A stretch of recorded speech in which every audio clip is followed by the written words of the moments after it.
कर दिया।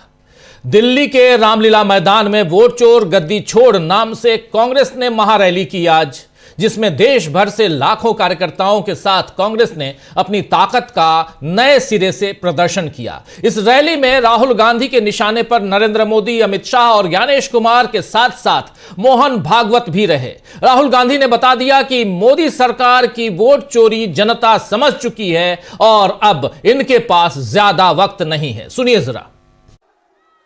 हिंसा से नहीं, सत्य और अहिंसा के साथ हम नरेंद्र मोदी और अमित शाह को हरा के दिखाएंगे। देखिए, आपने देखा होगा, मैंने अमित शाह की बात की, मगर आप मोदी जी का चेहरा देखिए, अच्छी तरह देखिए। जो मेरी बहन ने कहा, मोदी जी की कॉन्फिडेंस खत्म हो गई है। आपने देखा, वो भी जानते हैं कि हमारी वोट चोरी पकड़ी गई है और अब बस थोड़ा सा समय बचा है, थोड़ा सा समय बचा है, पूरे देश को हमारी सच्चाई पता लग जाएगी। भाइयों और बहनों, ये वोट तो सुन रहे थे आप। यहां राहुल गांधी यही नहीं रुके। राहुल गांधी ने जब कहा कि संसद में जब अमित शाह चुनाव सुधार पर बोल रहे थे तो उनके हाथ कैसे कांप रहे थे, इसकी एक्टिंग भी राहुल गांधी ने करके दिखाई है। जरा इस वीडियो को देखिए। आपने देखा अमित शाह को, हाथ देखा अमित शाह का, हाथ देखा कांपते हुए ऐसे देखा। क्यों हाथ क्यों कांप रहा था, मैं बताता हूं। क्योंकि ये बहादुर जब ही हैं जब इनके हाथ में सत्ता है। जैसे ही इनके साथ से सत्ता निकलेगी, आप देखना इनकी बहादुरी कहां जाएगी।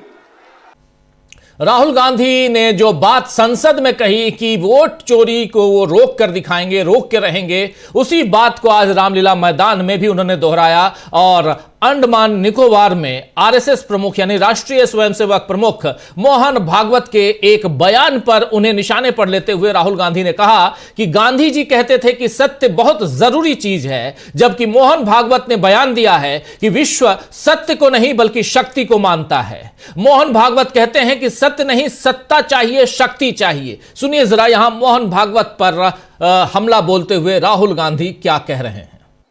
गांधी जी कहते थे कि सत्य सबसे जरूरी चीज है। हमारे धर्म में सत्य को सबसे जरूरी माना जाता है। आपने सुना होगा सत्यम शिवम सुंदरम, सुना है? हमारे धर्म में कहा जाता है सत्यम शिवम सुंदरम। आपने सत्यमेव जयते भी सुना होगा, सुना है? अरे भाई, कांग्रेस के कार्यकर्ता हो, सुना है? अब मोहन भागवत का बयान सुनिए। विश्व सत्य को नहीं, शक्ति को देखता है। जिसके पास शक्ति है उसे माना जाता है। यह मोहन भागवत की सोच है, यह विचारधारा आरएसएस की है। हमारी विचारधारा, हिंदुस्तान की विचारधारा, हिंदू धर्म की विचारधारा, दुनिया के हर धर्म की विचारधारा कहती है कि सत्य सबसे जरूरी है।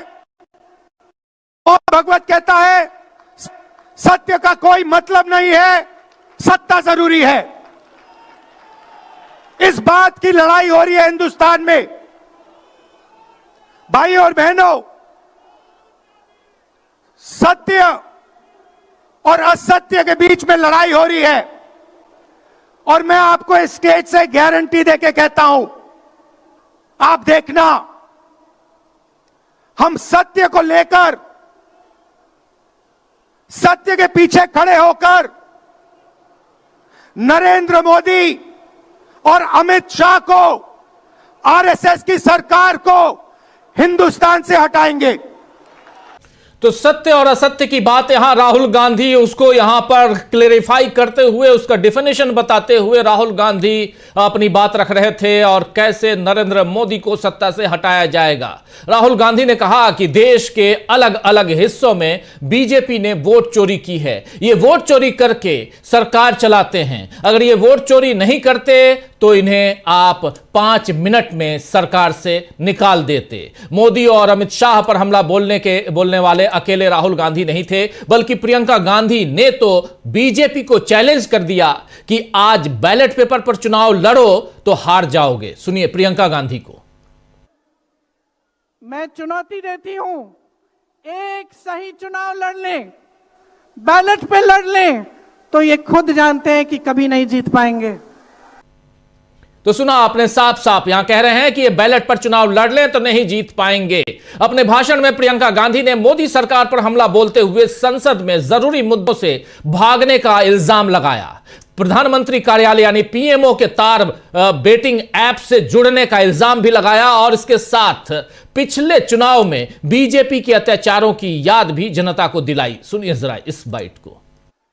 आज परिस्थितियां ये है कि पिछले आम चुनाव में मुख्यमंत्रियों को जेल में डाला गया, कांग्रेस पार्टी का बैंक अकाउंट बंद कर दिया गया, भ्रष्टाचार के नाम पे तरह तरह के इल्जाम लगाए गए जिसका कोई प्रमाण नहीं है।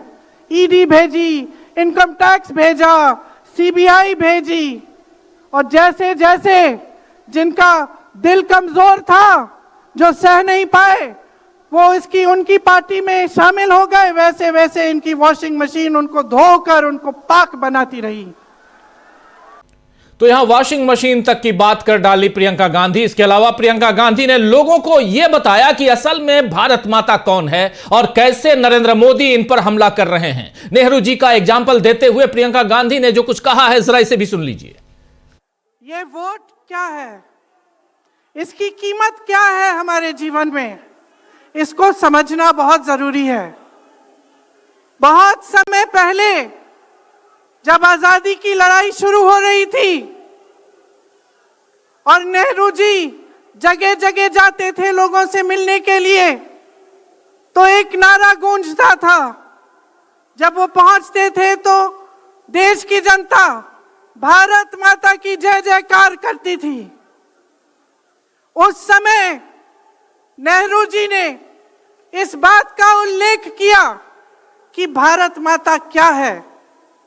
उन्होंने कहा कि भारत की प्राकृतिक संपत्ति, भारत की नदियां, भारत के पहाड़, भारत के खेत तो भारत माता है ही, लेकिन भारत की जनता, भारत का एक एक बेटा, एक एक बेटी, जो इस धरती का पुत्र है, जो इस धरती की पुत्री है, वे सब भारत माता के अंश हैं। वे सब एक तरह से भारत माता ही हैं। और इसी सोच, इसी भावना ने हमारे संविधान को बनाया। इसी भावना ने आप सबको एक एक वोट दिया, जिससे आपका सबसे बड़ा अधिकार सरकार को चुनने का, सरकार को गिराने का आपको मिले। इसी सोच ने, इसी भावना ने इस तरह की संस्थाएं बनाई कि लोकतंत्र को मजबूत रखें। कैसी संस्थाएं थी ये? न्यायपालिका, मीडिया, संसद, ये राजनीतिक दल जिसका हम भाग हैं, विपक्षी दल, सत्ता पक्ष के जो नेता हैं वो, चुनाव आयोग, ये सब जनता के हित की रक्षा के लिए बनाए गए। इसीलिए जब आज हम देखते हैं कि इन सब संस्थाओं को कुचला जा रहा है, तो एक एक भारतवासी को उठना चाहिए, जागना चाहिए और ये समझना चाहिए कि जो वार हो रहा है वो सिर्फ इन संस्थाओं पर नहीं, लेकिन हम सब पर, आप सब पर, एक एक देश के पुत्र पर, एक एक देश की पुत्री पर वार हो रहा है और इसे समझना बहुत ज्यादा जरूरी है। तो सुन रहे थे आप प्रियंका गांधी को। बीजेपी ने कैसे पहले दलों में फूट डाली, नेताओं को दबाव में लिया, प्रेशर में लिया और अब संस्थाओं पर कब्जा कर वोट चोरी में लगी हुई है, इसका सच कांग्रेस ने आज रामलीला मैदान से पूरे देश को सुना दिया है। वहीं कांग्रेस अध्यक्ष मल्लिकार्जुन खड़गे ने कहा है कि बीजेपी वोट चोरी कर देश से गद्दारी कर रही है, हमें इन गद्दारों को सत्ता से हटाना होगा। सुनिए जरा यहां खड़गे को। अरे ये लोग हमारे खिलाफ बात करते हैं, नेहरू के खिलाफ बात करते हैं, गांधी के खिलाफ बात करते हैं, अंबेडकर के खिलाफ बात करते हैं, वल्लभ भाई पटेल और नेहरू जी के बीच में वो लोग झगड़ा लगाने चाहते विचारों का, ये नहीं होने देंगे। और दूसरी तरफ वोट चोरी, ये गद्दार लोग हैं, इन गद्दारों को आपको हटाना होगा। अगर आप अपनी सुरक्षा कर लेना है, आप मजबूत बनना है, तो इन गद्दारों को हटाओ। तो सुन रहे थे, इन गद्दारों को हटाओ। खड़गे ने यह भी कहा कि कांग्रेस पार्टी की विचारधारा ही देश को बचा सकती है। राष्ट्रीय स्वयंसेवक संघ यानी आरएसएस की विचारधारा हमारे देश को नहीं बचा सकती, उल्टा ये इस देश को खत्म कर देंगे। बीजेपी और आरएसएस के लोग संविधान को खत्म करने की कोशिश में लगे हुए हैं। सुनिए। कांग्रेस पार्टी की विचारधारा ही देश को बचा सकती है। भागवत की विचारधारा, गोलवाल गुरु जी की विचारधारा या हमारे मनुस्मृति की विचारधारा ये देश को बचाएंगी नहीं, ये देश को खत्म कर देगी। और उसी रास्ते पे मोदी चल रहे हैं और उसी रास्ते पे बीजेपी चल रही है। आहिस्ता आहिस्ता ये लोग संविधान के खत्म करने की कोशिश कर रहे हैं। और जो हिंदू धर्म में तो सब लोग हैं, हिंदू धर्म के नाम पर, हिंदुत्व के नाम पर वो लोग फिर गरीबों को गुलामी में रखना चाहते हैं। अगर तुम गुलामी में रहना चाहते हो, अगर अपने स्वाभिमान को धक्का देने के लिए उनको आह्वान करते हो, तो आप पूरा खत्म हो जाएंगे। अरे देश जो आजादी मिली, वो आजादी कांग्रेस ने दिलाई, मोदी ने दिलाई। अरे मोदी अभी पैदा भी नहीं हुआ था। हाँ, अमित शाह वो तो और भी बच्चा था। तो सुन रहे थे आप, यहां मोदी पैदा भी नहीं हुए थे और अमित शाह तो और भी बच्चा थे। रामलीला मैदान से कांग्रेस की ताकत का इजहार पूरे देश ने देखा और बीजेपी इस पर परेशान दिख रही है। बीजेपी ने इस रैली पर अपनी प्रतिक्रिया दी, प्रेस कॉन्फ्रेंस कर डाले बीजेपी के प्रवक्ता। बीजेपी प्रवक्ता सुधांशु त्रिवेदी ने इस रैली पर क्या कुछ कहा है, जरा उनको भी सुन लीजिए। का समर्थन करने वाली राम विरोधी कांग्रेस की रामलीला मैदान में हुई कुंठाग्रस्त घुसपैठिया परस्त रैली में आदत से मजबूर होकर और फ्रस्ट्रेशन से भरपूर होकर प्रधानमंत्री श्री नरेंद्र मोदी जी के लिए एक बार फिर अपशब्दों का, अभद्र शब्दों का और गालियों का प्रयोग किया गया। एक बार फिर उनके कार्यकर्ताओं के द्वारा मोदी जी की मृत्यु की कामना और कब्र खुदने जैसे शब्दों के नारे लगाते हुए वीडियो उपलब्ध हुए हैं। यह दर्शाता है। तो सुन रहे थे आप बीजेपी प्रवक्ता सुधांशु त्रिवेदी की प्रतिक्रिया भी। यह प्रतिक्रिया स्वाभाविक है दोस्तों। दरअसल बीजेपी के पास अब भी कांग्रेस और गांधी परिवार की आलोचना के अलावा कोई और जवाब नहीं है, जबकि राहुल गांधी ने अपने भाषण से आज की रैली के मुख्य उद्देश्य को सबके सामने रखकर बता दिया कि हमारा ध्यान नहीं भटकने वाला। सुनिए यहां राहुल गांधी चुनाव आयुक्तों की नियुक्ति पर क्या कह रहे थे। उनके पास सत्ता है, वो वोट चोरी करते हैं, देखिए आपके सामने पड़ा है। वो वोट चोरी करते हैं, 10,000 रुपए चुनाव के समय चुनाव हो रहा है, 10,000 रुपए वो देते हैं। उनके इलेक्शन कमिश्नर हैं जिनके नाम अभी प्रियंका जी ने लिए, मैं भी ले लेता हूं। नहीं है,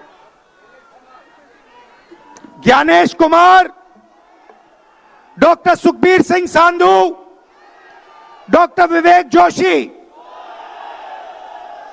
याद रखिए, ज्ञानेश कुमार, सुखबीर सिंह सांधू, विवेक जोशी। ये जो सत्य और असत्य की लड़ाई हो रही है, इलेक्शन कमीशन बीजेपी के सरकार के साथ मिलकर काम कर रहा है और इनको जितनी भी इम्यूनिटी देनी है दे दो।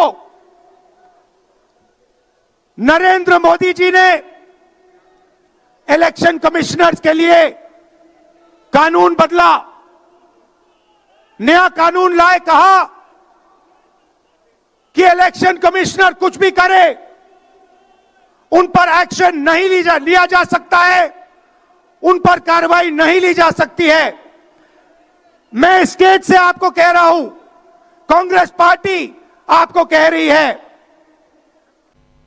तो सुन रहे थे यहां राहुल गांधी, यानी पूरा का पूरा कांग्रेस पार्टी जो है वो आज वोट चोरी के खिलाफ और आगे की क्या रणनीतियां हैं और कैसे इस पूरे इस मसले को आंदोलन के रूप में तब्दील करना है, इसकी एक रूपरेखा अपने कार्यकर्ताओं, अपने चाहने वालों, अपने समर्थकों के बीच यहां दिल्ली के रामलीला मैदान से उन लोगों के बीच यहां डिलीवर करते हुए नजर आए। राहुल गांधी भी, प्रियंका गांधी, मल्लिकार्जुन खड़गे, ये तमाम नेता। आइए दोस्तों, आज चर्चा करेंगे कि क्या कांग्रेस की ताकत देखकर डर गई बीजेपी, जब बीजेपी की तुरंत प्रतिक्रिया आई, प्रेस कॉन्फ्रेंस बीजेपी ने कर डाली। क्या मोदी सरकार के गिने चुने दिन बच गए हैं? आखिर क्यों है बीजेपी में हड़कंप और कांग्रेस का असली प्लान कैसे आया है सामने? इन सब की चर्चा करें। हमारे वरिष्ठ साथियों से आपकी पहले मुलाकात करवाता हूं, आगे बढ़ेंगे। एक बाइट और सुनाना चाहता हूं। हमारे साथ इस वक्त 6 वरिष्ठ साथी जुड़े हुए। देखिए, अमलिंदु उपाध्याय जी हैं, प्रशांत टंडन जी हैं, शकील अख्तर जी हमारे साथ हैं, जयशंकर गुप्त जी हमारे साथ हैं, प्रफुल्ल कोलखियान जी हमारे साथ जुड़े हुए हैं और प्रेम कुमार जी।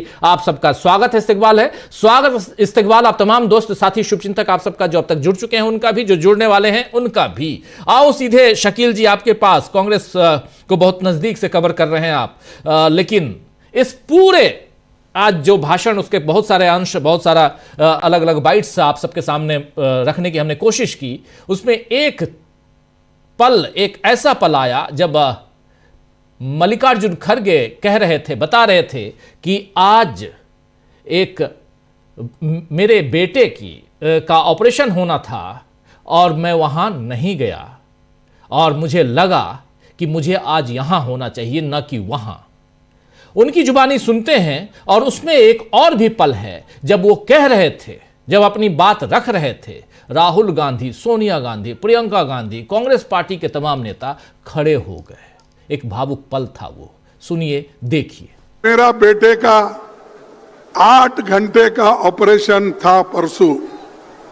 तब मैंने सोचा, अरे 8 घंटे का ऑपरेशन है। मेरी पत्नी मुझे फोन की, मेरी बेटी डॉक्टर है, उसने किया। घर के 3-4 लोग फोन किए कि ये बड़ा ऑपरेशन है, आपको आना चाहिए। तो मैंने उनको बोला ठीक है। फिर आखिरी में सोचा, अरे इस देश के लिए बॉर्डर पे जाके ये जवान मरता है अपने मातृभूमि के लिए, और देश के हित में इंदिरा गांधी जी कुर्बान दी, राजीव गांधी जी कुर्बान दिए और सोनिया गांधी जी सब कुछ त्याग की, और मैं अपने बेटे के लिए जाऊं और ये पार्लियामेंट छोड़ के और यहां पर जो वोट चोरी का इतना बड़ा जो जुलूस है या बहुत बड़ी लड़ाई है, इस लड़ाई के छोड़ को मैं नहीं जाऊंगा। जैसा कि सरहद पे जवान लड़ता है, जैसा कि हमारे सोनिया गांधी जी लड़े हैं, जैसा कि हमारे राहुल गांधी पैदल चल रहे हैं। अरे मेरा एक बेटा को अगर कुछ भी हुआ ठीक है, लेकिन देश के 140 करोड़ लोगों को बचाना है, इसलिए मैं रहूंगा, इसीलिए मैं यहां पर आज हाजिर हूं। और लड़ाई में हमेशा पीछे नहीं हटना। अगर आप पीछे हटेंगे तो मर गए, डरो मत। पीछे हटे तो मर गए, डरो मत। सारे कांग्रेस के नेता जो मंच पे थे सब खड़े हो गए। ये एक भावुक पल था और जोश भरने वाला पल था। आना चाहता हूं यहीं से आज की चर्चा की शुरुआत करते हैं। लंबा समय मैंने आप लोगों का ले लिया, अब आप लोग अपनी बात रखिए, लेकिन कोशिश यही रहे कि हम सब अपने समय सीमा में 8:30 बजे तक प्रोग्राम कम से कम 2-2 बार आप सबके बीच में आ पाऊँ। शकील जी, आपसे और चूंकि नज़दीक से आपने कवर किया, क्या ये वो मैसेज दे पाया आज की जो ये महा रैली है, इससे वो पैगाम देश भर में जा पाया है? क्योंकि अभी तक प्रेस कॉन्फ्रेंस होती थी, आज महा रैली हुई है। लाखों की संख्या में कांग्रेस के नेता देश के अलग अलग कोने से यहाँ मौजूद थे। और क्या कुछ था, प्लीज आपकी जुबान। राजीव जी, पूरा रामलीला मैदान भर दिया और बाहर दूर दूर तक लोग खड़े हुए थे और जनता जो है पूरी तरह रिस्पॉन्ड कर रही थी हर एक बात पर। इसका मतलब यह था कि जनता में सीधा मैसेज जा रहा था और जनता जो है सीधे उत्साहित हो रही थी। आपने जो अभी लास्ट ये बताया खड़गे जी के वीडियो, ये जो है वाकई एक ऐसा मोमेंट था कि जब सबसे पहले राहुल गांधी खड़े हुए और उसके बाद बाकी लोग खड़े हुए और उसके साथ बहुत सारे कार्यकर्ताओं में से, जनता में से लोग खड़े हो गए। क्यों? क्योंकि इतने भावुक पल था, इतना जोशीला पल था, मन से निकली आवाज थी खड़गे जी की कि हर एक को लगा कि हम सबको भी देश के लिए इसी तरह की कुर्बानी देने को तैयार रहना चाहिए। दूसरी बात, बहुत इंपॉर्टेंट बात है, अभी आपने लास्ट में कहा इससे पहले बोलते हुए कि क्या कांग्रेस ने बीजेपी को पीछे धकेल दिया या बीजेपी को पे सही चोट की। एक उदाहरण हम आपको देते हैं। जिस समय कांग्रेस की ये रैली चल रही थी, लाखों की भीड़ वहां इकट्ठा थी, उसी वक्त महीनों से इंतजार हो रहा था, तो बीजेपी फैसला नहीं कर पा रही थी एक साल के अंदर राष्ट्रीय कार्यकारी अध्यक्ष घोषित।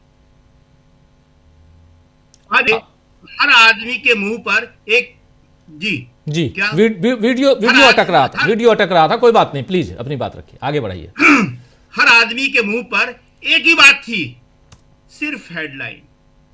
बीजेपी को टीवी में अपनी खबरें चाहिए, कल के अखबार में बैनर चाहिए, इसलिए उसने कांग्रेस की रैली की खबर नीचे छपे, कम छपे, इसलिए उसने जिस अध्यक्ष को वो चुन नहीं पा रही थी उसकी घोषणा कर दी।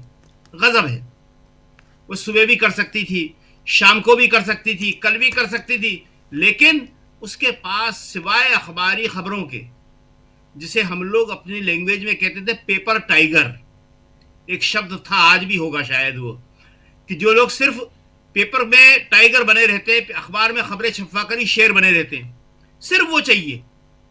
तो बीजेपी ने इस बहाने बीजेपी को एक अध्यक्ष मिल गया, कार्यकारी हैं लेकिन शायद वही बनाए जाएंगे, खैर वो बात अलग है। दूसरी बात जो है कि आज की इस रैली में आपने सारे भाषा में बहुत सारे हिस्से हैं, ऐसा बहुत कम होता है कि 3 बड़े नेता एक से एक बढ़िया बोलें, और ये फैसला करना वाकई हमारे लिए तो मुश्किल है कि कौन ज्यादा अच्छा बोला, किसका जनता पे ज्यादा प्रभाव पड़ा। पहले प्रियंका बोली, प्रियंका का भाषण बहुत अच्छा था, बहुत जबरदस्त था। उन्होंने ही सबसे पहले तीनों चुनाव आयुक्तों के नाम लिए और ये एक ऐसा मैसेज था कि आज शायद उन तीनों को नींद नहीं आएगी, और राहुल ने उन तीनों के नाम दोहराए कि जनता याद रख ले कि ये तुम्हारी ये वोट चोरी है, इसका जो है अपराधी जो है सामने वो कौन है, जो कठपुतलियां हैं वो कौन है, पीछे तो बीजेपी है ही है। लेकिन सामने से जो ये काम कर रहे हैं, ये 3 लोग हैं, तीनों के नाम दोहराए। और उसके बाद सबसे आखिरी में बोले कांग्रेस अध्यक्ष मल्लिकार्जुन खड़गे। जैसे मल्लिकार्जुन खड़गे ने राज्यसभा में अपने भाषण से वंदे मातरम के ऊपर एक अलग प्रभाव छोड़ा था, ऐसे ही आज उन्होंने अपने भाषण से एक अलग प्रभाव छोड़ा। उन्होंने ये तो भावुक पल बताए ही कि मेरे बेटे का ऑपरेशन है। वो सही बात है कि ऐसे में कोई भी सोचता है कि वहाँ चला जाए, घर से फ़ोन आ रहे हैं, लेकिन उनका ये कहना और ये बताना कि सीमा पे जवान लड़ रहे हैं, यहाँ कांग्रेस लड़ रही है, इंदिरा जी ने, राजीव गांधी ने कुर्बानी दी, सोनिया गांधी लड़ रहे हैं, वाकई सबको जो है भाव विह्वल कर गया। उन्होंने साफ तौर पे गद्दार शब्द का उपयोग किया कि ये गद्दार हैं। और मोदी जी और अमित शाह पर जिस तरह अटैक किए उन्होंने, कार्यकर्ता यही चाहता है और जनता भी चाहती है, इससे उसका हौसला बढ़ता है। और जो एक डर है जिसको बीजेपी कायम करने की कोशिश करती है, और बीजेपी क्या, खासतौर से मोदी और अमित शाह वो अपने लोगों पे भी कायम करते हैं उस डर को, वो डर टूटता है। इसलिए उन्होंने कहा कि मोदी ने आज़ादी दिलाई, मोदी तो तब पैदा भी नहीं हुए थे, अमित शाह ने, वो तो बच्चे थे। इसका बहुत ज़बरदस्त असर हुआ। और जो हम बता रहे हैं कि जनता जो है वो लगातार रिस्पॉन्ड कर रही थी, ये बहुत बड़ी बात थी। वैसे तो ये रैली अपने आप में, कांग्रेस की रैलियों में बहुत दिनों बाद ऐसी बड़ी रैली देखने को मिली, किसी भी पार्टी की बड़ी रैली देखने को मिली। ऐसी रैलियां आजकल बहुत कम होती हैं। कभी जिस समय नरेंद्र मोदी अपने शिखर पे थे और वो 2013 और 14 में और उसके बाद कर रहे थे, वैसी ही भीड़ और वैसा ही रिस्पॉन्ड, उसी तरह से लोग एक एक शब्द को सुनना चाह रहे थे। हम देख रहे थे कि पास में अगर कोई बोलने की कोशिश करता था तो दूसरा से चुप कराता था कि चुप रहो, हमको पूरा सुनना है। तो राहुल गांधी तो सबके आकर्षण का आज केंद्र थे ही, सब उनका ही इंतजार कर रहे थे कि वो क्या बोलते हैं। और राहुल ने उसी के अनुरूप जो है अपनी सारी बातें रखी। और जो सबसे बड़ी बात कही, जिसको जनता का इंतजार था, कार्यकर्ताओं का इंतजार था और मंच पे बैठे नेताओं का भी था, कि बीजेपी की उल्टी गिनती शुरू हो गई है। ये राहुल ने बोल दिया, बस कुछ दिन और, कुछ समय और, उसके बाद ये लोग जाने वाले हैं। दूसरा इसी तरह की बात प्रियंका गांधी ने कही, जो लोग सुनना चाहते थे, बैटिंग ऐप की बात।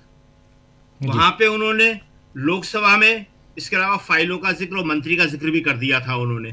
तो ये बता रहा है कि बीजेपी के ऊपर अब हर तरह के हमले किए जाएंगे और जो है बीजेपी को किसी भी तरह से अब बख्शा नहीं जाएगा। जी राजीव जी। जी यहां पर साफ साफ दो बातें समझ में आती हैं। एक तो ये कि संसद में इसी मसले को उठाया गया, नेता प्रतिपक्ष और विपक्ष के तमाम नेताओं ने, और थक हार कर यहां पर बीजेपी को और मोदी सरकार को इस पर चर्चा करवानी पड़ी।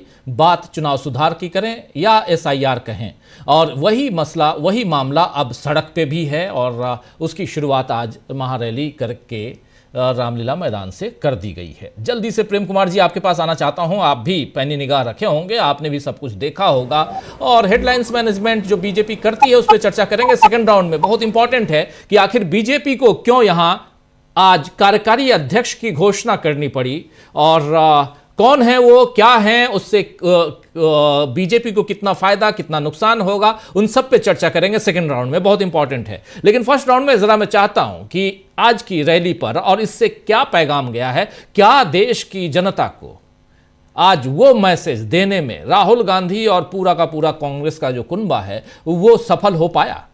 प्रेम कुमार जी। शुक्रिया राजीव जी। देखिए, ये रैली बिहार चुनाव की पृष्ठभूमि में है, हरियाणा चुनाव की पृष्ठभूमि में है और महाराष्ट्र की कम से कम 3 चुनाव की पृष्ठभूमि में है, जहां वोट चोरी की सर्वाधिक चर्चा हुई। और उसके बाद पृष्ठभूमि में यह बात भी है कि संसद में भी वोट चोरी पर चर्चा हुई। चुनाव सुधार के नाम पर हुई, लेकिन वोट चोरी पर चर्चा हुई। तो अब वोट चोरी पर चर्चा के बीच 5.5 करोड़ हस्ताक्षर की वोट चोरी हो रहे हैं और ईवीएम से चुनाव नहीं होना चाहिए। इन दोनों बातों पर 5.5 करोड़ हस्ताक्षर इकट्ठा होना, ये एक बहुत बड़ी बात है।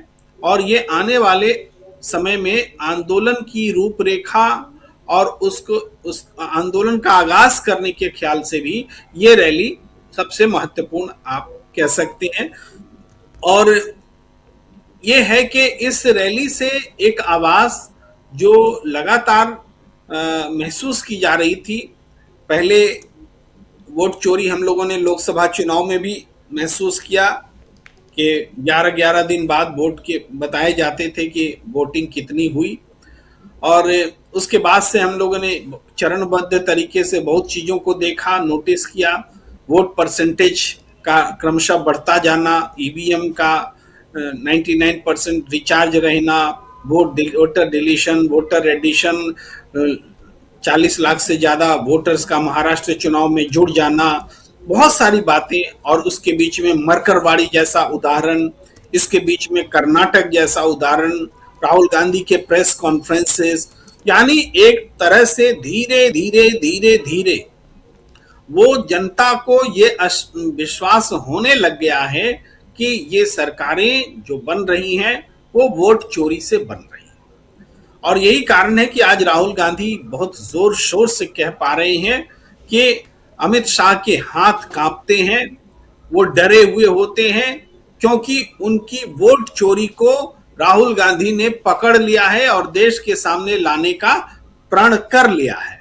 तो सब लोग जानते हैं कि एक बार अगर वोट चोरी का खुलासा हो गया तो फिर देश में कोई रुकने वाला नहीं होगा।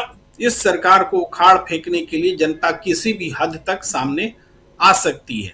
तो इसी बात का डर लगता है कि सदन में गुस्सा, गाली गलौज और हाथ का कपकपाना, वो सारी चीजें दिखती हैं। और राहुल गांधी ने जड़ पकड़ ली है कि इस सरकार को ये लगातार जो झूठी जीत का दावा, सबसे विश्वसनीय होने का दावा, अपोजिशन को खारिज करने का दावा, ये सारे दावे झूठे रहे हैं।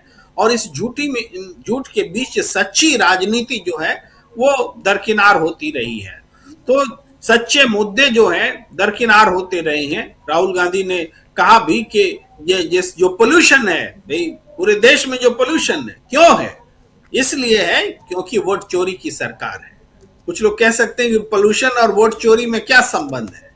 संबंध है, क्योंकि यह संबंध, जब सरकार वोट चोरी की होती है तो जनता प्राथमिकता में नहीं होती है। फिर पोल्यूशन को रोकने के लिए पोल्यूशन मीटर के सामने में साफ सफाई कर दी जाती है ताकि रीडिंग कम आए, और घोषणा की जाती है कि 450 से कम AQI रहा, जबकि हकीकत है कि हम आप सब अपने घरों में, हमारी मशीनें 500 से ज्यादा की रीडिंग नहीं लेती है AQI की, लेकिन घर में 500 का आंकड़ा रोज दिखता है, ये सबको पता है। तो ये मैनिपुलेशन जो होता है, इसलिए कि जनता के प्रति जिम्मेदारी नहीं होती है।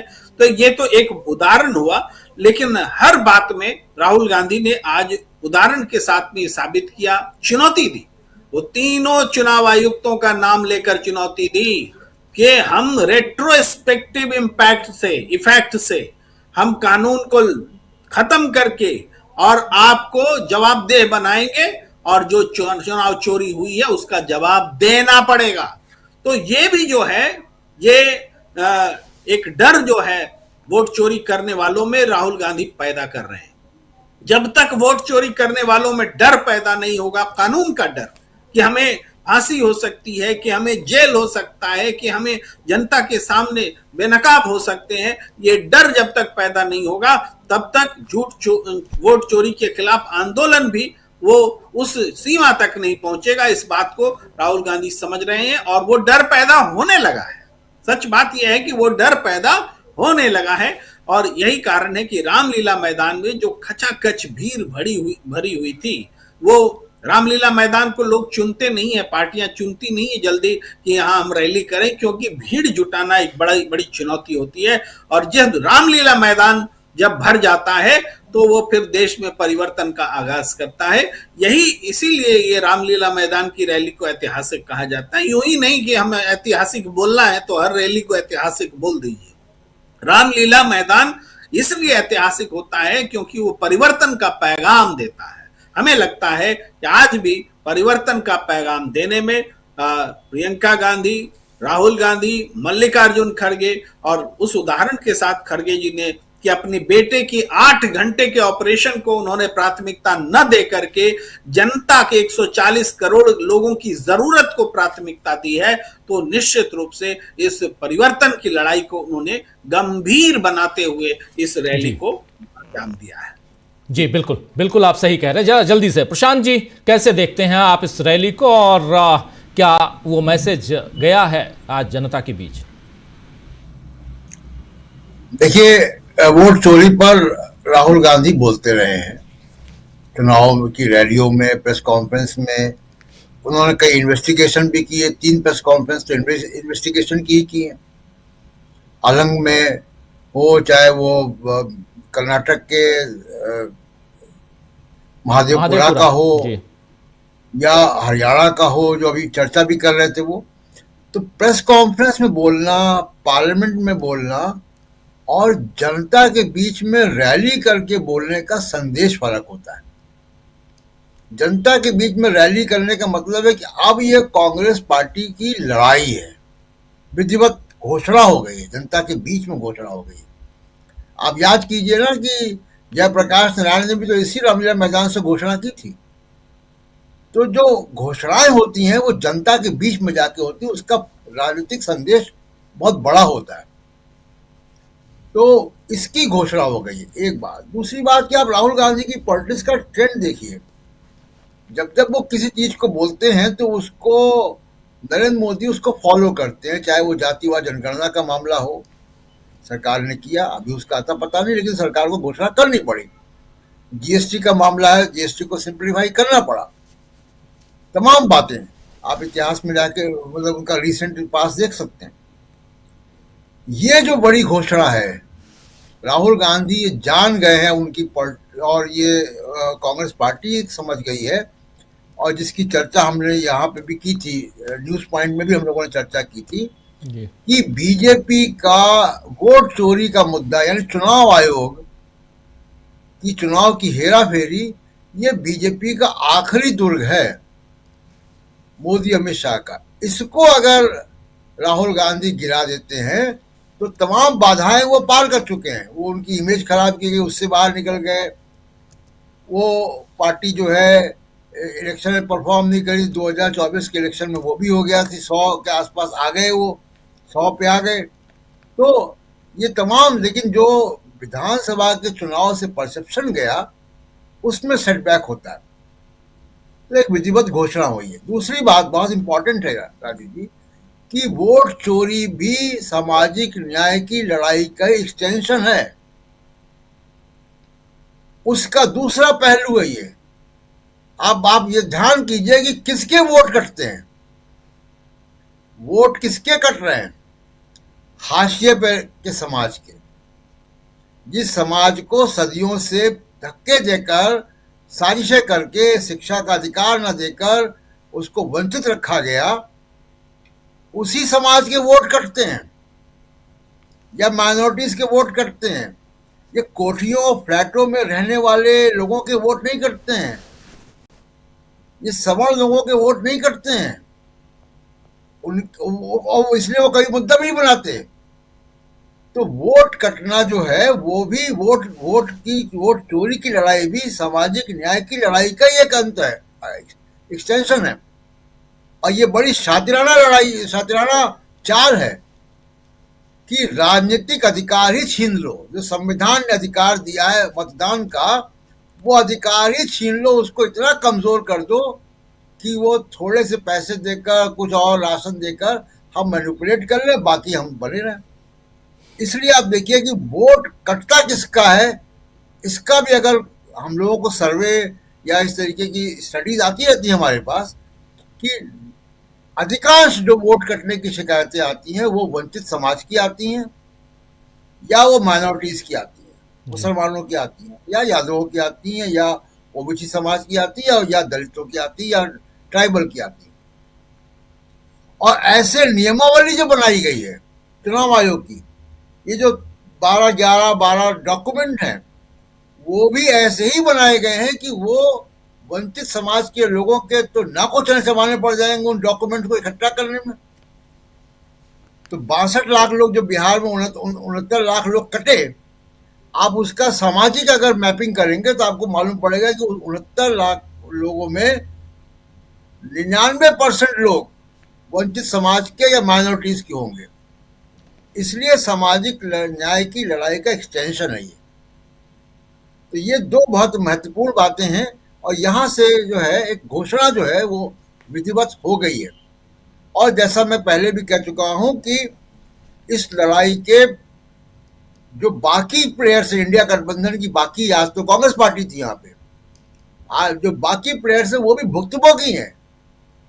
तेजस्वी यादव से बड़ा भुक्तभोगी कौन होगा? ममता बनर्जी इसको झेल रही हैं, डीएमके उसको झेल रही है, तो तमाम पार्टियां उसकी भुक्तभोगी हैं। और एक जीता जाता उदाहरण को कल मिला, केरल के चुनाव अगर चुनाव आयोग ने कराए होते तो अभी हम लोग उसी वोट चोरी की चर्चा केरल के संदर्भ में कर रहे होते। वहां कांग्रेस पार्टी का अलायंस नहीं जीत रहा होता, वहां बीजेपी, हम लोग ये चर्चा कर रहे थे केरल में भी बीजेपी आ गई, छा गई बीजेपी। तो क्योंकि चुनाव राज्य के अधीन संस्था ने करवाए इसलिए नतीजे वहां पे वैसे आए। तो इसलिए ये आखिरी लड़ाई है जो राहुल गांधी लड़ रहे हैं। उसके बाद जो है वो राजनीतिक लेवल प्ले फील्ड होगी। अभी लेवल प्ले फील्ड नहीं है, चाहे फंडिंग के तौर पर देख लिया, चाहे चुनाव आयोग या अधिकारियों का उपयोग किए। सेकेंड राउंड में हम बात करेंगे कि ये जो विदेश नीति है उसका कैसे असर पड़ रहा है इस वोट चोरी वाले मामले पे। जी राजीव जी, चलिए बात करते हैं आगे भी। और जरा जयशंकर जी आपके पास आना चाहता हूं। इसी रामलीला मैदान से बहुत कुछ आपने देखा है और हम लोगों ने पिछले दिनों, ज़्यादा पुरानी बात नहीं है, 2011, 12, 13 सब देखा हम लोगों ने। और वहाँ से एक अलग, और वहीं से इनके लिए रथ तैयार किया गया था नरेंद्र मोदी के लिए, और आज उस पर सवार हैं, सवारी कर रहे हैं। लेकिन अब इस रामलीला मैदान से आज जो कुछ आया है, और अच्छा याद दिलाया प्रशांत जी ने कि सिंहासन खाली करो कि जनता आती है, ये भी यहीं से बताया गया था। तो ज़रा आपसे समझना चाहता हूं कि आज इस रैली से क्या कुछ निकल के आया है। क्या एक जो प्रशांत जी कह रहे हैं कि एक बहुत इम्पॉर्टेंट है कि अभी तक जितनी चीज़ें बीजेपी करना चाहती थी की, और उसमें कांग्रेस और खासकर राहुल गांधी उसमें अपने ढंग से बाहर निकलते हुए उससे दिखाई दिए, और खासकर भारत जोड़ो यात्रा के बाद से तो और भी ज़्यादा दिखाई दे रहा है। लेकिन ये क्या सचमुच आखिरी मुकाम है जहां पे कांग्रेस को पहुंचना है और बीजेपी को और चुनाव आयोग को एक्सपोज करना है? और खासकर जब चुनाव की बातें हो रही हैं तो क्या यहां पर चुनाव आयोग, क्योंकि तीनों चुनाव आयुक्तों का नाम न सिर्फ प्रियंका गांधी ने, राहुल गांधी ने भी लिया है, और यही तो मैसेज देने की कोशिश है इनकी कि चुनाव की चोरी होती है। जो आखिरी बात, और कि केरल में चुनाव अगर चुनाव आयोग, केंद्रीय चुनाव आयोग कराता तो आज बीजेपी के हो सकते बल्ले बल्ले होते, लेकिन चूंकि लोकल चुनाव आयोग ने करवाया है तो वहां पर कांग्रेस के बल्ले बल्ले हैं। चुनाव में धांधली, बात तो यही है जयशंकर जी। हम लोग तो बहुत एक लंबे अरसे से इस दिन के इंतजार में थे। हम बार बार कहते थे कि भाई बयानों से और प्रेस कॉन्फ्रेंसों से बात नहीं बनने वाली है, आपको संसद से लेकर सड़क पर उतरना पड़ेगा। तो इस बार संयोग से संसद में भी कांग्रेस का और विपक्ष का बहुत धारदार राजनीतिक प्रहार हुए, और आज सड़क पर भी जो रामलीला मैदान की रैली दिखाई दी है, जितने लोग, जैसा शकील अभी बता रहे थे कि जितने लोग मैदान में ठुसे हुए थे उससे ज़्यादा लोग बाहर खड़े होकर के लोग सुन रहे थे और एक झलक पाने की कोशिश में लगे हुए लोग थे। और नेताओं के भाषण भी गजब के हुए। जनता यही सुनना चाहती है, जनता इसी पर रिएक्ट करना चाहती है। और देखिए, आज ताज्जुब की बात है जो हमने अभी सुधांशु त्रिवेदी का जो आपने दिखाया अभी जी, इतना क्या कहें उसको, वाहियात या हताशा से भरा हुआ संवाद मेरे ख्याल से शायद भाजपा के किसी और प्रवक्ता ने आज तक नहीं किया होगा जी। पूरी बौखलाहट और हताशा जो है झलक रही थी भाजपा के प्रवक्ता के चेहरे पर और उनकी बातों में। दूसरी तरफ आपने देखा होगा कि हमारे प्रधानमंत्री चले गए विदेश जी। संसद का सत्र चल रहा है और वो जॉर्डन, इथियोपिया और ओमान की यात्रा पर निकल लिए। जैसे लग रहा था कि सबसे बड़ा काम वहीं पे अटका हुआ है। देश की पार्लियामेंट, मतलब राहुल गांधी अगर 1-2 दिन के लिए कहीं बाहर चले जाएं तो हमारा media, national media so called और सत्तारूढ़ पक्ष के लोग इतना बड़ा इशू बनाते हैं, कितना नॉन सीरियस आदमी है, संसद का सत्र चल रहा है, विदेश में चले गए, यहाँ नहीं है, यहाँ नहीं है। इस बार तो हद ही हो गई कि राज्यसभा में कोई मंत्री ही नहीं था और संसद की कार्रवाई चल रही थी। जब लोगों ने टोका टाकी की तो सभापति ने निर्देश दिया और कहा कि कोई मंत्री, किसी मंत्री को आना चाहिए। तो जिस ढंग की भाषा और जिस ढंग का व्यवहार संसद में दिखाई दिया है सत्तारूढ़ पक्ष के लोगों का, जो अमित शाह के बारे में बता रहे थे राहुल गांधी, उनके हाथ कांप रहे थे, हवाइयां उड़ रही थी और बौखलाहट में मतलब ऐसा अहंकार और जो भाषा, गंदी भाषा, सड़क छाप नेता भी भाषण करते हुए कभी इस ढंग की बातें नहीं करेगा, वो बातें अमित शाह जी के मुंह से सुनाई दे रही थी। मोदी जी का भाषण बहुत ही थका हुआ था, लेकिन राहुल गांधी ने आज की रैली में, इसके पहले भी तथ्यों के साथ ये साबित किया है कि वोट चोरी के जरिए ही सत्ता में बने हुए हैं, वोट चोरी के जरिए ही विधानसभा दर विधानसभा ये चुनाव जीतते जा रहे हैं। अब इससे पार पाने की लड़ाई आपको लड़नी पड़ेगी, जिस ढंग से 2024 का चुनाव लड़ा गया। कोशिश तो उसमें भी इन्होंने की ही होगी, लेकिन उससे सबक लेकर के बाद में वोट चोरी के नए नए फार्मूले तैयार किए गए और आज वो देखने में आ रहे हैं। और देखिए, इन्होंने आज नाम लिया है ज्ञानेश्वर कुमार का, संधू जी का या उनका। हम लोग तो लगातार इसी मंच से, बल्कि अन्य मंचों से भी कहते रहे हैं कि भाई चुनाव आयोग, जिसको केचुआ भी कहा जाता है, वह भाजपा के या आरएसएस के एक आनुषंगिक संगठन के रूप में काम कर रहा है। अभी मैंने देखा कहीं सोशल मीडिया पे कि ज्ञानेश कुमार जी सपरिवार अयोध्या में गए हैं रामलला के दर्शन करने के लिए। जी। मतलब ये संकेत देने की कोशिश हो रही है, संकेत दिया जा रहा है, साफ साफ संकेत दिया जा रहा है कि भाई हम तुम्हारा ही काम कर रहे हैं। तो ये है, लेकिन एक ही चीज है, मैं बार बार जो थोड़ी मुझे जो लगती है, क्योंकि ये लड़ाई लंबी तो है लेकिन आखिरी भी हो सकती है, क्योंकि ये लड़ाई अगर विपक्ष हार गया, लोकतंत्र हार गया, तो अब इस देश में फिर चुनाव की बात कोई करेगा नहीं।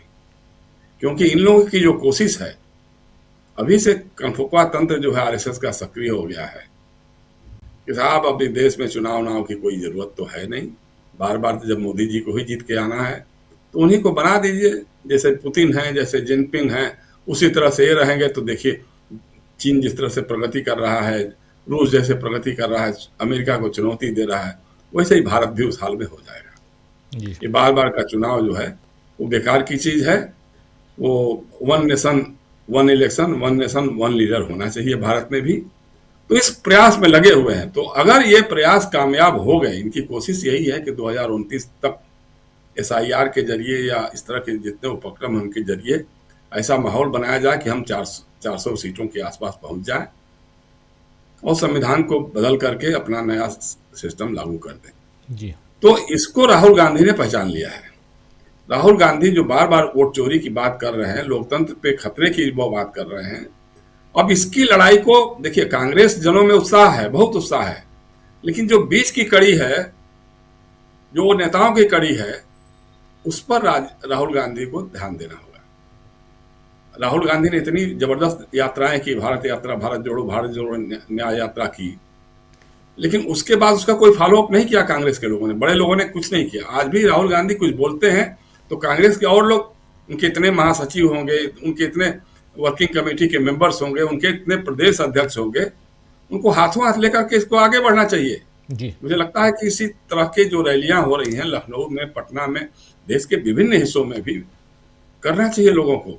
और बल्कि विपक्ष के और लोग अगर उसमें जुड़ते हैं, कोई भी जुड़ते हैं, तो उनको स्वागत करना चाहिए, कहना चाहिए आइए, क्योंकि ये मामला सिर्फ वोट चोरी का नहीं है, लोकतंत्र को खत्म करने का मामला है।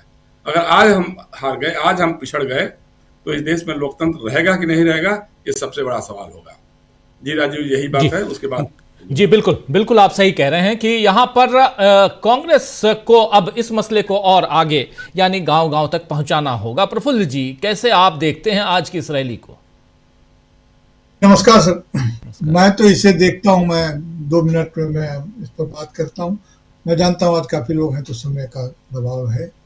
देखिए, मैं पहली बात तो ये करना चाहता हूं कि राहुल गांधी में आज जो इस रैली में दिखा वह राजपुरुष का लक्षण, स्टेट्समैन का लक्षण दिखा। वह कैसे? आदरणीय मल्लिकार्जुन खड़गे ने बहुत ही भावुकता से अपने कांग्रेस की शहादत की परंपरा को याद करते हुए उसमें अपने यहाँ होने की स्थिति को रेखांकित किया। बहुत ही भावुक क्षण था। एक राजनेता वह होता है जो भावुकता के हर क्षण को प्रेरणा की ताकत में बदल देता है। राहुल गांधी खड़े होकर के उन्होंने इस भावुकता को कोई भावुकता नहीं रहने दिया, प्रेरणा की शक्ति में बदल दिया कि जिनके कारण यह, जिनके विरोध में, जिनके खिलाफ यह रैली हो रही है, उसके खिलाफ जो हमें आगे बढ़ना है, उसकी प्रेरणा की शक्ति बन गई। पूरा मंच खड़ा हो गया और तमाम आसपास के लोग खड़े हो गए, यानी कि यह एक प्रेरक भाषण के रूप में, एक प्रेरक प्रसंग के रूप में रह गया, न कि सिर्फ भावुकता उत्पादन के रूप में रह गया। पहली बात तो मैं ये कहना चाहता हूँ और ये बहुत बड़ा लक्षण है। दूसरी बात मैं ये कहना चाहता हूँ कि कांग्रेस के नेताओं की जो, राहुल गांधी की जो हम बॉडी लैंग्वेज की बात हम लोग अक्सर करते हैं, तो ये जो आज मुद्रा देखिए उनकी, वो जो बात करते हैं, जिन मुद्राओं का बातचीत में जब वो हाथ हिलाते हैं, ऐसे करते हैं, उंगली दिखाते हैं, एक उंगली रहती है, तो वो तमाम मुद्राएं ये है कि उसकी जो मानसिक परिस्थितियां होती है, जो संघर्ष के लिए तैयार होने की जो परिस्थिति होती है, वो तमाम चीज उनकी वो बॉडी लैंग्वेज, यानी कि मुद्रा, मैं यहाँ कह रहा हूँ कि उनकी भाव भंगिमा मुद्रा में बात रहती है। भाव भंगिमा का ही अर्थ होता है, ये नाटक की शब्दावली है, भाव भंगिमा का ही अर्थ होता है कि जब जनता और लोग एक भाव में बह रहे हों तो उसको तोड़ने की जो कला होती है, जो दूसरे भाव से उसके जोड़ने की जो कला होती है, वही होती है भाव भंगिमा। उन्होंने साफ साफ कह दिया, आपने जो हेडिंग लगाया है, कांग्रेस का प्लान सामने आ गया। कांग्रेस का वो प्लान क्या है? कांग्रेस का वह प्लान है कि जब मोहन भागवत जी ने जब अंडमान निकोबार द्वीप में जहाँ वीर, वहां जाकर उनको वीर की याद आई होगी, वीर जानते ही आजकल, तो वहां जाकर उनको वीर की याद आई। वीर की याद आई तो उन्हें शक्ति की याद आई, तो उन्होंने कहा दुनिया सत्य से नहीं शक्ति से चलती है। ये बात अगर ठीक हो भी तो सवाल यही तो लॉजिकल फैलेसी है। सवाल यह है कि शक्ति कहाँ से आती है? राहुल गांधी जब शक्ति की बात किए थे, आपको याद होगा, जब इंडिया गठबंधन की भारत जोड़ो न्याय यात्रा की बात हो रही थी अभी, तो उसका प्रसंग के संदर्भ में उन्होंने कहा था कि शक्ति के खिलाफ है, तो दुष्ट शक्तियां तो होती ही हैं। तो दुष्ट शक्ति और अच्छी शक्ति की बात है। अच्छी शक्ति हमेशा निश्चित रूप से सत्य के संधान के साथ आती है। इसलिए महात्मा गांधी साधन के साथ साथ साधन की सूचना की बात करते थे, सिर्फ साध्य की सूचना की बात नहीं करते थे, सिर्फ सत्ता की नहीं, सत्य की भी बात करते थे, सत्य के माध्यम से। इसलिए राहुल गांधी ने जब यह बात भी कही कि ज्ञानेश कुमार और तमाम तरह के चुनाव आयुक्त जो थे, जोशी जी थे, संधू जी थे, उनका नाम लेते हुए यह नहीं कहा कि सत्य अहिंसा के रास्ते को छोड़ करके कोई कार्रवाई की जाएगी या कांग्रेस का ये प्लान है। उनका प्लान कानून बना के, कानून के माध्यम से, कानून के दुरुपयोग को रोकने का माध्यम है। उन्होंने लोकतांत्रिक संकेत दिया और सत्य अहिंसा की चर्चा की। इसलिए कोई इसको, जब रामलीला मैदान में इमरजेंसी विरोध की बात चल रही थी, तो जो रामलीला मैदान में जो ऐतिहासिक भाषण दिया गया था, उसमें जो सेना को अपील करने की जो गलती का जो प्रसंग जयप्रकाश नारायण जी और तमाम वहां के लोगों ने उस समय किया था, जो अराजक स्थिति उत्पन्न होने की आशंका में इमरजेंसी को लगाना पड़ा था, राहुल गांधी ने इस रामलीला मैदान में अपना भाषण करते हुए उसके प्रति पूरी सावधानी बरती और कहा कि सत्य और अहिंसा के साथ हम इस लड़ाई को आगे बढ़ेंगे और यही कांग्रेस का असली प्लान है। मुझे नहीं लगता है कि जेएनजी और इस तरह के हमारे आसपास के देशों में जो कुछ हुआ, उस तरह के किसी घटना को राहुल गांधी आवाज दे रहे नहीं, उनका बिल्कुल उन्होंने साफ साफ कहा। दूसरी बात मैं ये कहना चाहता हूँ, सुधांशु त्रिवेदी पढ़े लिखे आदमी माने जाते हैं और इस तरह की बात बोलते हैं। मैं तो बहुत छोटा विद्यार्थी हूँ। ये जो द्रोही बोलते हैं ना, राम विरोधी, राहुल गांधी कब राम विरोधी हो गए? अरे उनका तो नाम का राशि भी एक ही है, सुधांशु जी, तो राम है, राहुल है, और कैसे विरोधी हो गए? भारतीय संस्कृति में इस तरह की षड्यंत्र कथा बहुत रही है। इस तुलसीदास ने यूं ही नहीं लिखा था कि शिवद्रोही ममदास कहावा। खुद राम ने कहा है कि तुम शिव का द्रोह करते हो और मेरा दास कहलाते हैं, ऐसे लोग मुझे पसंद नहीं है। संस्कृति ही पढ़ लेना। अगर राहुल गांधी को आप रामद्रोही कहते हैं, ऐसे राहुल गांधी को रामद्रोही या राम विरोधी कहने वाला राम को कभी पसंद नहीं आएंगे, क्योंकि राम के जिस चरित्र को लेकर के भारत गर्व करता है, वह शक्ति, संतुलन और सौंदर्य का समाविष्ट रूप है। वह विरोध की भाषा, इस ढंग की बात नहीं करते हैं। ये संस्कृति के आदमी है, संस्कृति की बात करते हैं। इनको पता पढ़ा नहीं है कि खुद राम ने कहा, शिव विद्रोही ममतास कहावत। आज उनको याद रखना चाहिए कि आप राहुल को राम विरोधी कहते हैं और राम की भक्ति करते हैं। राम को ऐसे लोग नहीं सुहाते हैं। यह एक राजनीतिक प्रसंग, बहुत बड़ी रैली है और बहुत संतुलित और बहुत ढंग से किया गया है। इसी संतुलन का अभाव भारतीय जनता पार्टी में है। संतुलन बीच में होता है, मध्यम निकाय में होता है। महाभारत के मैदान में जब कृष्ण अर्जुन को लेके गए, उन्होंने कहा कि हमें दिखाइए पूरी सेना कौन किधर है, तो उनको ले गए, सेना के रथ के बीच में ले गए, दोनों सेना के बीच में, क्योंकि संतुलन बीच में होता है। उभयोर मध्य, उस रेखा के बीच में, उभय रेखा के बीच में ले जा करके वहां जब खड़ा हुए अर्जुन, तब उन्हें पता चला, उसे तो पता था ही राजनीति में कौन मेरे पक्ष में कौन दुश्मन है। जब लेकिन युद्ध के बीच में संतुलन रेखा पर खड़े हुए, तब पता चला कि अरे मेरे ये रिश्तेदार, वो रिश्तेदार, जिनको हम अपना समझते थे, वो सब उधर खड़े हैं। तो आज राहुल गांधी ने जिस संतुलन की बात की, वहां से वह बात बिल्कुल साफ दिखेगी जनता को भी कि कौन जनता के पक्ष में है, कौन लोकतंत्र के पक्ष में है और कौन विरोध में है। इतिहास में ऐसे क्षण कम आते हैं। जी जी, बिल्कुल जी, बिल्कुल आप सही कह रहे हैं। कौन पक्ष में है, कोई कौन विपक्ष में है, लेकिन विरोध में है। लेकिन बात यह है कि एक लंबा अरसा गुजर चुका है, 12वां साल नरेंद्र मोदी की सरकार का, सत्ता का, और कांग्रेस पार्टी धीरे धीरे आगे बढ़ रही है। 2024 में 240 सीटों पर भाजपा सिमट गई थी, लेकिन फिर भी सत्ता पर काबिज है आज की तारीख में। और उसके बाद जितने चुनाव हुए हैं उनमें से मैक्सिमम में जीत हुई, चाहे बिहार का चुनाव, महाराष्ट्र का चुनाव, हरियाणा का चुनाव, दिल्ली का चुनाव, इन सब चुनावों में भाजपा की जीत हुई है। अब आगे 5 राज्यों के चुनाव हैं। उससे पहले एक क्या वो डर भी है कांग्रेस पार्टी के अंदर कि अगर इसी ढंग से भाजपा जीतती रही तो फिर आगे अपनी पार्टी को बचाना मुश्किल होगा, कई लोग छोड़ के जाएंगे, ये भी है। तो ऐसी स्थिति में क्या ये पूरा जो एक ये जो आंदोलन का रूप लेता हुआ दिखाई दे रहा है, जिसमें ऑलरेडी जैसे प्रशांत जी, हमारे तमाम साथी, प्रेम कुमार जी पहले बोल चुके हैं कि ये कैसे वहाँ तक पहुँचा है एक आंदोलन के रूप में, ये पूरा मामला यानी वोट चोर गद्दी छोड़, क्या अब ये आने वाले समय में कांग्रेस पार्टी के लिए मील का पत्थर ये आंदोलन आज का होने जा रहा है? जिस चीज को, जिसकी शुरुआत बिहार में राहुल गांधी और तेजस्वी यादव ने की थी अपनी यात्रा निकालकर चुनाव से ठीक पहले, अब उसको क्या सही दिशा आज से मिल गई है? जरा समझना चाहता हूं अमलेंदु जी।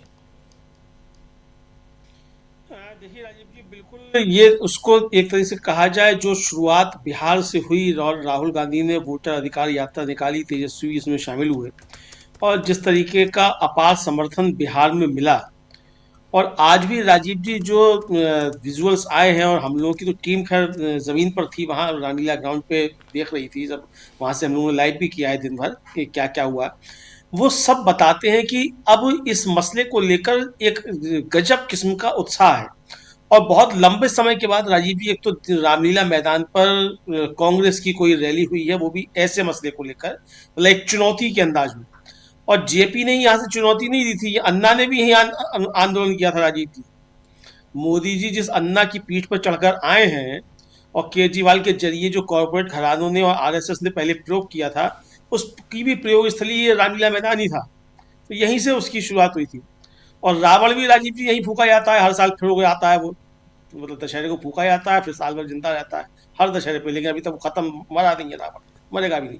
तो लेकिन राजीव जी आज यहाँ से एक वोट चोर जो है, उस रावण की नाभि का जो है वो पता शायद मिल गया हो, यहाँ से तीर छोड़ा गया है कि अब रावण की जो वोट चोर करने वाला है उसकी नाभि में ये जाकर तीर लगेगा, ये शायद अब मिल गया है। चूंकि जनता की जब तक भागीदारी नहीं होगी राजीव जी, कोई भी राजनीतिक दल कुछ भी कर ले तो वो आंदोलन बनते नहीं है। जेपी भले ही संपूर्ण क्रांति का नारा देते रह जाते, अगर जनता की भागीदारी नहीं होती तो आंदोलन नहीं बनता। अन्ना जो है वो अनशन पर उसके बाद भी बैठे, क्या हुआ, कुछ हुआ, पहले भी बैठे, कुछ हुआ, लेकिन जब जनता जुड़ी, भली वो अच्छी जुड़ी या गलत जुड़ी वो एक अलग का मसला हो सकता है, लेकिन जनता जुड़ी तो फिर नुकसान हुआ कांग्रेस को, ये देखने में आया। तो जनता की सहभागिता जो है वो बहुत ज्यादा जरूरी है, और जनता जो है मुद्दों को समझे। अगर राजीव जी 5.5 करोड़ हस्ताक्षर आ रहे हैं और यहाँ दिखाए जा रहे हैं कि ये 5.5 करोड़ हस्ताक्षर हैं। तो ये चैट जीपीटी से तो करने ही होंगे ये 5.5 करोड़ हस्ताक्षर। 5.5 करोड़ हस्ताक्षर लेने के लिए कम से कम 20 करोड़ लोगों से तो सीधा सीधा संपर्क हुआ होगा कि भाई ये हस्ताक्षर करो, और जिसने हस्ताक्षर किए होंगे उसने भी मसला समझा होगा, और जिससे संपर्क किया गया होगा, जिसने मसला मतलब जिसने हस्ताक्षर नहीं भी किए उसने भी समझा होगा। तो यानी ये अब जनता की सीधी भागीदारी जो इस आंदोलन में दिखाई पड़ रही है, और जिस तरीके से पूरे देश से कांग्रेस का कार्यकर्ता जुटा राजीव जी, वो एक नई ऊर्जा का संचार करता हुआ निश्चित तौर पर इसमें दिखाई देता है। अब जहां तक सवाल ये कि आने वाला समय जो है और किस तरीके से चुनाव जीतती जा रही है भारतीय जनता पार्टी है चुनाव आयोग की मदद से, या एक तो राजीव जी मुझको लगता है कि असम के और बंगाल के चुनाव साथ साथ नहीं कराए जाएंगे, जैसे कि हरियाणा और महाराष्ट्र के नहीं कराए गए। कुछ ना कुछ तरकीब निकाली जाएगी ताकि वो जो संजय राउत का आरोप है कि वो 40 लाख मतदाता जो है वो हरियाणा में थे, फिर महाराष्ट्र आ गए, फिर वो बिहार जाएंगे और बिहार से बंगाल चले जाएंगे, तो वो बंगाल जाएंगे, बंगाल से फिर असम जाएंगे, असम से फिर और जगहों पर जाएंगे, तो इसलिए लगता है। लेकिन इसके जरिए राजीव जी एक बात तो समझ में आ गई। आप देखिए राजीव जी, बिहार में आप लोग तो जमीन पे थे, मैं तो खड़ गया नहीं था, लेकिन आप लोगों ने भी देखा कि जमीन पे कोई लहर नहीं थी कि साहब भारतीय जनता पार्टी की सरकार जो लौट कर आ रही है। और चुनाव के बाद भी आप आम आदमी से बात कीजिए तो उसे भरोसा ही नहीं होता है कि ईमानदारी से चुनाव हुआ है और ये जीत कर आए हैं।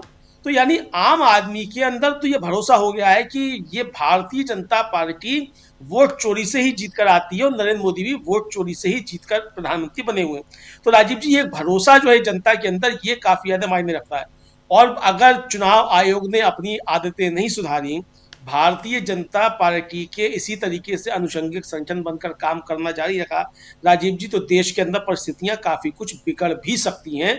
इसको ध्यान में रखना चाहिए, क्योंकि जनता को जब ये लगने लगेगा, एक कार्यक्रम एक था राजीव जी, हरी बुशरा जी ने उससे पूछा कार्यक्रम खत्म होने के बाद कि वो क्या है, मतलब इसको, तो उसने कहा कि भाई कहा जा रहा है कि वो बूथ जो थे वो लूट लिए जा